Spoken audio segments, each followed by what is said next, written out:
पता चल जाए भैया पीछे लड्डू बट रहे हैं, केला बट रहे हैं, तो ऐसी भाग दौड़ मचेगी, ऐसा हल्ला मचेगा, ऐसा धक्का मुक्की मचेगी। कथा में व्यास जी को कहना पड़ता भैया कथा जब विश्राम हो जाए उसके बाद प्रसाद चालू करो। क्यों, पहले कर देंगे तो सबको पता पहले चालू हो गया, चलो अब काम खत्म, अब प्रसाद लेके घर चले। तो परीक्षित राजा के सामने देवता अमृत का कलश लेके खड़े हैं। अमृत ले लो, कथा सुना दो। सुखदेव जी ने कहा क्व सुधा को कथा लोके को कांच क्व मनिर्महान। भैया एक्सचेंज में कुछ दे भी रहे हो तो कम से कम टक्कर का तो दो, कम से कम बराबरी का तो दो। एक्सचेंज ऑफर में जब बराबरी कीमत की चीज मिले तब आदमी देता है। अब कहाँ कांच और कहाँ हीरा, कोई कांच दे के कहे कि इसके बदले हीरा दे दो तो ये तो बड़ा मूर्खता है। को सुधा को कथा लोके, कहाँ ये कांच जैसा अमृत और कहाँ ये हीरे जैसी भगवान की कथा। ये कोई अदला बदली का काम है, भगवान की कथा से कीमती कुछ नहीं। भगवान श्री सुखदेव जी ने देवताओं को वापस लौटा दिया। और वैसे भी जो कथा को खरीदना चाहे ना वो कथा का अधिकारी नहीं बन सकता है। कथा किनको मिलती है? जिनमें श्रद्धा होती है। बड़े बड़े धनवान भी हैं इस दुनिया में, पर उनके हृदय में कथा के प्रति प्रेम नहीं है तो वो कथा नहीं करा सकते, भले उनके पास कितना भी रुपया हो। और कई ऐसे भी हैं जिनके पास धन की सामर्थ्य बहुत नहीं है, लेकिन उनका भाव इतना है, एक बार आएंगे, 2 बार आएंगे, 10 बार आएंगे कि हमें कथा करानी है। कई बार ऐसे ऐसे हमें कथा कराने वाले भी लोग मिले। एक जगह हमारी यूपी में कथा हुई थी बहुत समय पहले, तो वहाँ कथा हुई तो कथा के बाद जब यजमान जी मिलने आए तो फिर उनसे पूछा कि भाई ऐसे बात बात में कि क्या काम धंधा क्या है। तो उनका काम क्या था, बोले कुछ उनके कबाड़े की दुकान थी वो चलाते थे। और हम जैसा हमने कहा कथा में भैया देखो खर्चा तो होता ही होता है, आप कुछ भी कर लो, टेंट लगाओगे, माइक लगाओगे तो उससे तो बच नहीं सकते। तो एक व्यक्ति इतना साधारण धन के हिसाब से वो व्यक्ति इतना, और उसके पास रहने के लिए कोई बढ़िया घर नहीं, क्योंकि घर भी हमें बाद में लेके गए, रहने के लिए कोई बढ़िया घर नहीं, बड़े छोटे से निवास पर रहते। तो तब वो देखकर कि हृदय में आता है कि कथा सुनने कराने के लिए धनवान होना जरूरी नहीं है। कथा वही करा सकता है, पहला तो जिसके हृदय में भाव होगा, और दूसरा जिसको ठाकुर जी चुनेंगे कि ये इस कथा का अधिकारी बने, वही भगवान की कथा का आयोजन करा। और भैया देखो खर्चे तो और दूसरे कामों में भी होते हैं और इससे ज्यादा होते हैं। एक ब्याह करके देख लो आप आज, क्योंकि आजकल शादियां थोड़ी, आजकल तो कंपटीशन है। उसके ब्याह में कितना मेन्यू बना, कितना डेकोरेशन हुआ, एक से बढ़कर एक है। लेकिन शादी में ब्याह में खर्चा करोगे तो आपका खुद का नाम बनेगा और आपके जो बेटा बेटी रिश्तेदार हैं उनकी वैल्यू बढ़ेगी, या जिसका ब्याह है उसको कुछ मिलेगा कि भाई उसे बहू मिल गई। बाकी तो किसी का भला उससे होना नहीं, ज्यादा से ज्यादा 4 पूड़ी खाया होगे वहां। पर यहां जो भगवान की कथा होती है, कथा कराने वाला एक है, पर लाभ किसको मिलता है? बोले यहाँ जो हजारों लोग आते हैं ना, एक अकेले के द्वारा यहाँ हजारों लोगों को भगवान की कृपा का लाभ मिल जाता है, एक के कराने से। यहाँ एक का लाभ नहीं। और एक बात और बताएं आपको जो सुनने आए, ये मत सोचना कि जो कथा करा रहा है धन यजमान जो है उन्हीं को ज्यादा लाभ मिलेगा, ना ना ना, उनका अपना लाभ तो है ही है, पर यहाँ जो सुनने भी भाव से आ गया ना 3 घंटे बैठ करके, उसको भी कथा के आयोजन बराबर ही लाभ मिलेगा अगर आपने भाव से श्रद्धा से सुना तो, हृदय में कथा को बसाया तो वही लाभ मिलने वाला, वही फल मिलेगा। तो इसलिए सुखदेव जी ने देवताओं को वापस लौटा दिया, जाओ यहाँ से, तुम इस कथा के अधिकारी नहीं। कथा का अधिकारी होते तो श्रद्धा से आते, आराम से जहाँ जगह मिल जाए बैठते, पीछे मिल जाए पीछे बैठते, आगे मिले आगे बैठते। कथा का श्रोता ये वीआईपी के लिए नहीं लड़ता है कि भैया हमको पास दे दो, हमको ये दे दो। सुनना ही तो है, पीछे भी तो आवाज आ रही है कि नहीं आ रही पीछे वालों को? हाँ देखो कितनी बढ़िया आ रही है। कथा का काम है सुनना। अब यहाँ देखना तो कुछ विशेष है नहीं, देखने को तो एक ही बेचारे व्यास जी हैं, 3 घंटे कितना चेहरा देखोगे उनका, कितना देख पाओगे। हमको लगता है कि चलो आप किसी मेला में जाओ, किसी नाटकीय किसी शो में जाओ तो कम से कम वहाँ थोड़ा बहुत कुछ विजुअल्स तो चलता है कि कोई आ रहा है जा रहा है। यहाँ तो एक अकेले व्यास जी 3 घंटे उन्हीं का चेहरा देखना। और ने कहा तो कोई हिल डुल जाए तो वो और बोल देते कि बैठ जाओ, हल्ला ना करो। तो देखना तो यहाँ कुछ है नहीं। यहाँ क्या काम है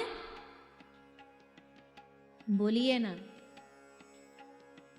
इससे बढ़िया और क्या हो सकता है। ना तो आपको कुछ करना, ना आपको कुछ परिश्रम करना, मेहनत करनी, बस आ जाओ और सुनो। यहां सुनने से ही काम बनता है, क्योंकि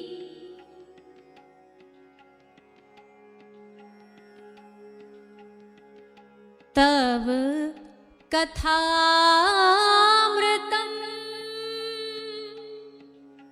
ताप्त जीवनम कविभिरीडितम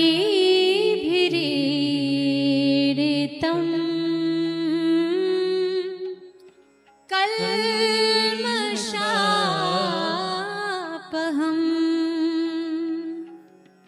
श्रवणमङ्गलम्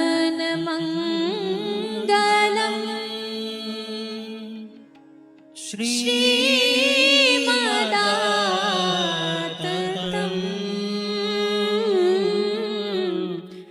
भुवि गृह्णन्ति ते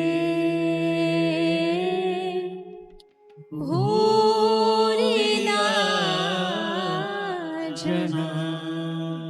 श्रवण मंगलम श्रीमदाततम।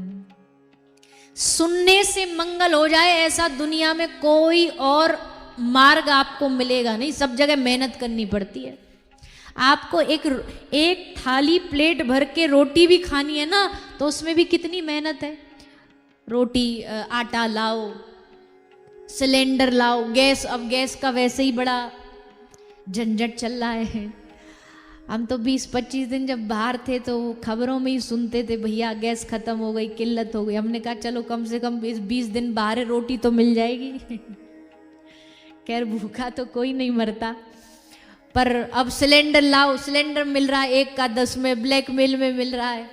फिर बर्तन लाओ, कढ़ाई लाओ, तवा लाओ, फिर आटा लगाओ, सब्जी बनाओ, हाथ से मेहनत करो, फिर प्लेट लगाओ, कितने परिश्रम कर। और वो जो प्लेट में, थाली में जो रोटी आती है ऐसे ही थोड़ी हो जाती है। उसके लिए साल महीना भर कमाओ, सुबह जगो, ड्यूटी पे भगो, फिर पूरा दिन लगे रहो, मेहनत करते रहो, तब जाके अब थाली में भोजन आता है। सब जगह मेहनत परिश्रम, पर यहाँ भगवान की कथा में बोले कोई परिश्रम नहीं। श्रवण मंगलम श्रीमदाततम। श्रवण करने से भगवान की कथा मंगल कर देती है। सुनने से मंगल हो जाए ऐसा इस जगत में अगर कोई मार्ग है तो केवल भगवान की कथा है। इसलिए श्री सूत जी महाराज ने 88,000 ऋषियों को कथा सुनाना आरंभ किया। भागवत के महात्म को समझाने के लिए अब श्री सूत जी महाराज थोड़ा वृंदावन लेकर के आते हैं। वृंदावन कैसे?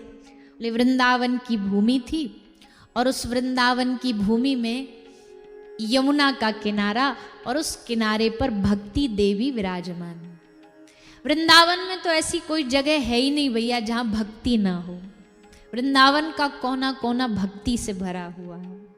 कहीं चले जाओ आपको भगवान के भक्त नाचते गाते, भक्तिर नित्यति यत्र च।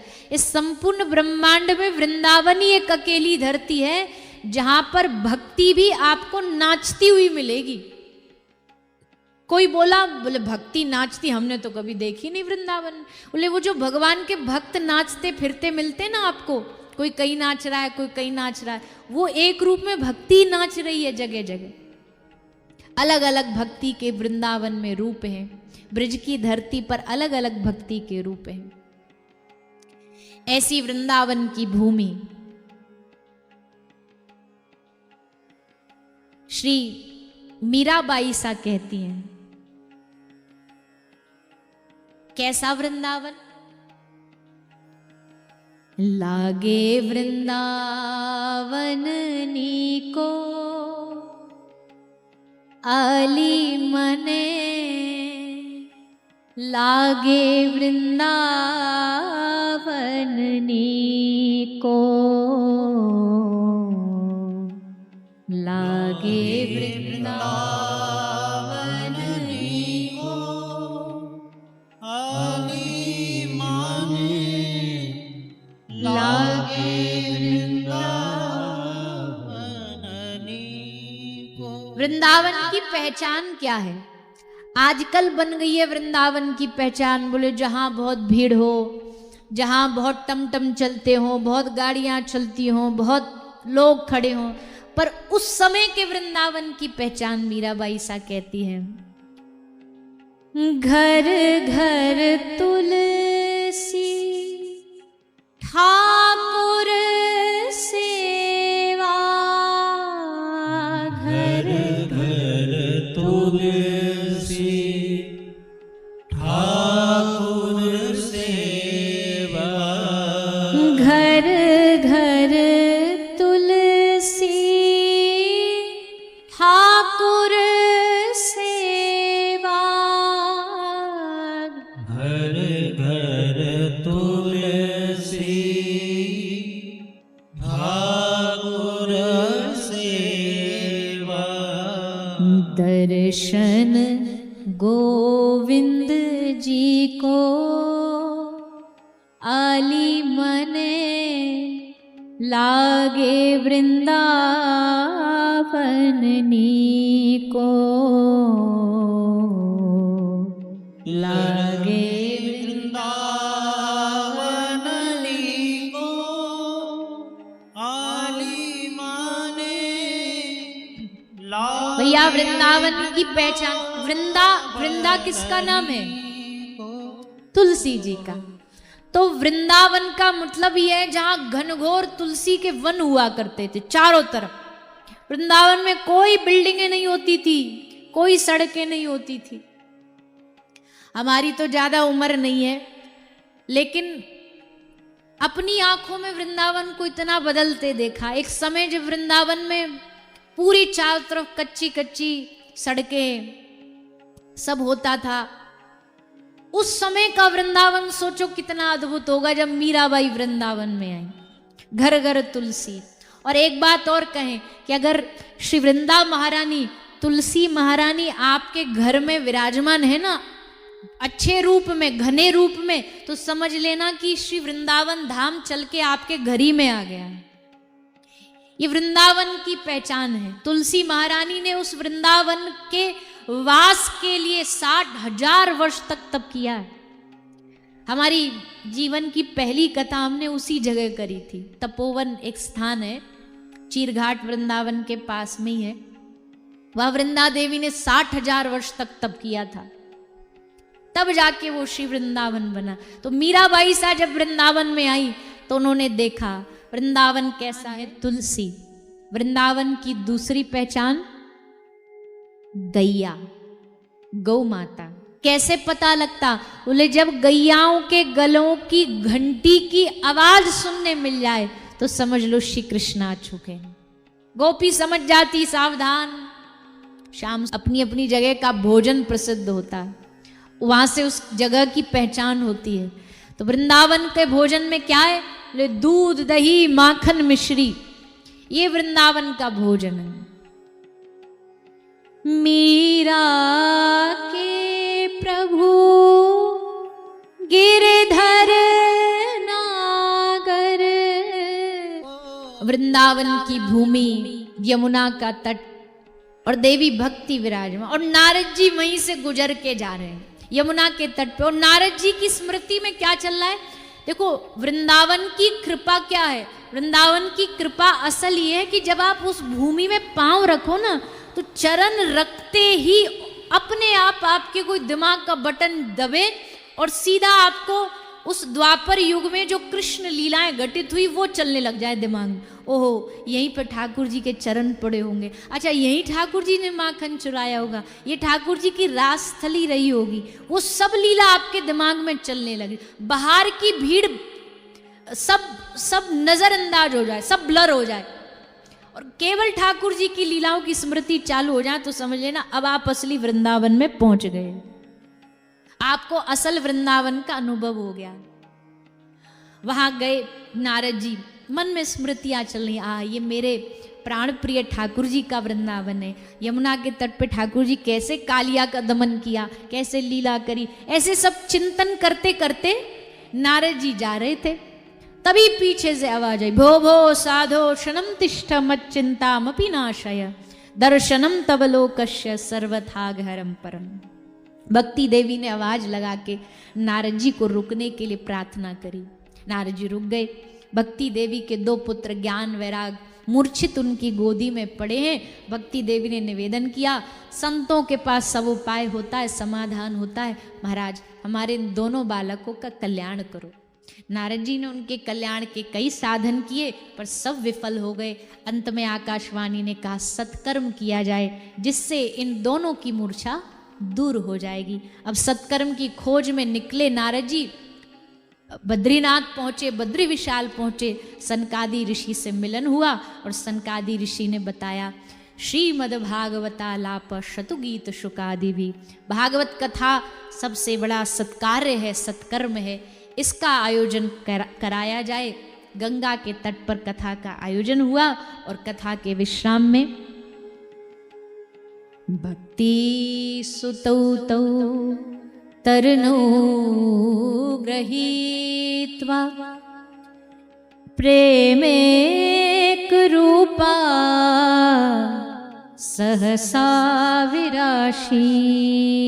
भक्ति देवी का आगमन हुआ ज्ञान वैराग के साथ। नाचती हुई भक्ति प्रकट हो गई कथा के मध्य में और नारद जी ने उनका स्वागत सत्कार करके, अब भैया वीआईपी आदमी आए तो उसके लिए व्यवस्था भी वीआईपी करनी पड़ती है, बढ़िया सोफा डाल दो, गद्दा डाल दो। भक्ति देवी बोली आपको पता था हम आने वाले, फिर भी आपने कोई व्यवस्था न कर रखी, हमारे लिए कुछ जगह नहीं बना रखी। पूरा पंडाल खचाखच भरा है, इंच भर की जगह नहीं तो हमें बैठने के लिए कोई जगह, कोई स्थान तो बना लेते। नारद जी बोले हमने पहले से बना रखी है जगह। बोले कहाँ है? बोले जो इतने भक्त आए ना, ये जब यहाँ आए थे कथा में तो इनका हृदय खाली था, हमने जगह ये बनाई है कि जब ये जाएं तो आप इन भक्तों के हृदय में विराजमान होकर के इनके साथ चली जाइए। भक्ति का सबसे बढ़िया सिंहासन तो ये है कि भक्ति भक्तों के चित्त में विराजे, हृदय में विराजे। क्योंकि हे देवी आप आओगी तो आपके पीछे पीछे गोविंद भी आएंगे, आपके पीछे ठाकुर जी आएंगे। इसलिए यहाँ कथा में जो भी आते हैं भागवत जी उन सबके हृदय में भक्ति देवी का वास कराती हैं। हम प्रार्थना करते हैं कि इन 7 दिनों में किसी ना किसी रूप में हमारे हृदय में भी भक्ति देवी का निवास हो और हम सब ठाकुर जी के प्रिय बन सके, ऐसा हम प्रयास करें। आगे श्री गोकर्ण महाराज धुंधकारी की कथा श्रवण कराई। श्री सूत जी ने एक प्रेतात्मा भी कथा सुन के कल्याण कर सकता, तो भैया हम तो फिर भी मानव हैं। अगर एक भूत तर सकता है, प्रेत तर सकता है, तो हम मानवों को तो ठाकुर जी ने इतना चांस दिया है कि हम यहाँ बैठ कर के उनकी कथा सुने, अपने जीवन का मंगल करें। तो गोकर्ण और धुंधकारी का चरित्र सुनाते हुए श्री भागवत जी की महिमा बताई, आगे भागवत श्रवण की विधि बताई। भागवत श्रवण की विधि का मतलब इतना ही है कि आसानी से, आराम से, डूब करके जैसे आप कथा सुन सको वैसे सुनो। कई लोग कहते कथा फलहार 7 दिन रह के सुननी चाहिए, तो बढ़िया है, जो रह सकता है रह ले, जो नहीं रह सकता तो भैया खूब, हम तो कहते खूब चकाचक भोजन करके सुनो, खूब बढ़िया पा के सुनो। हाँ बस उतना पाना कि कथा में आते ही कहीं पता चले सोफे पे चित्त पड़ गए। अन्न में बड़ा आलस्य होता है, आदमी कई बार इतना खा के आ जाता है कि यहाँ कथा, तो फिर कथा क्या व्यथा हो जाती है, कथा में मन ना लगे, कथा में आंखें ना खुले। आलस्य ना हो, उतना पा के आओ बस। आराम से बैठ सको, ऐसा भाव रख करके कथा श्रवण करना चाहिए।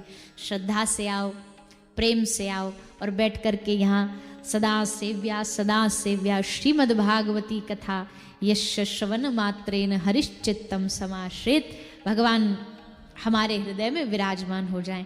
इस भाव के साथ कथा को श्रवण पान करिए।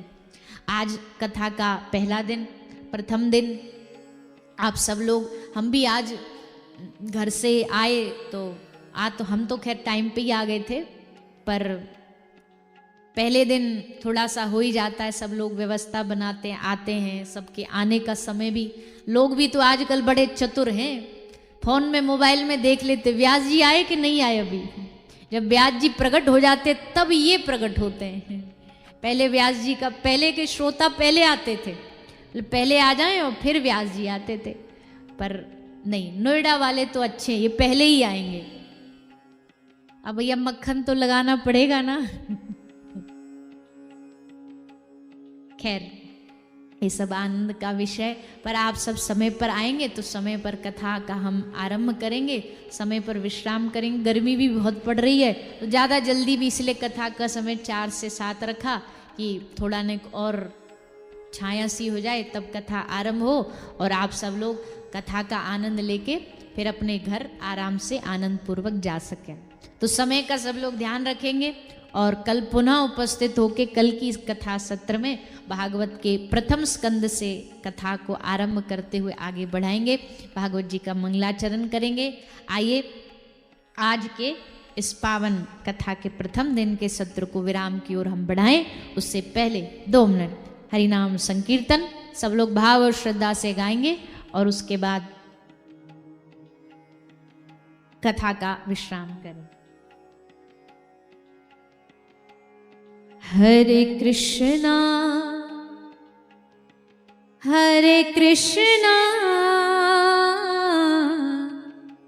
कृष्णा कृष्णा हरे हरे। आइए सभी 2 बार हाथ उठाकर हरे कृष्ण महामंत्र का जाप करेंगे। हरे कृष्णा कृष्णा कृष्णा हरे हरे, हरे राम राम राम हरे हरे, हरे कृष्णा कृष्णा कृष्णा हरे हरे, हरे राम राम राम हरे हरे। बोलिए वृंदावन बिहारी लाल की, राधा रानी सरकार की, श्रीमद् भागवत महापुराण की, गौ माता की, सत्य सनातन धर्म की जय जय श्री राम, जय जय श्री राधे, जय जय श्री राधे। निताई गौर हरि बोल।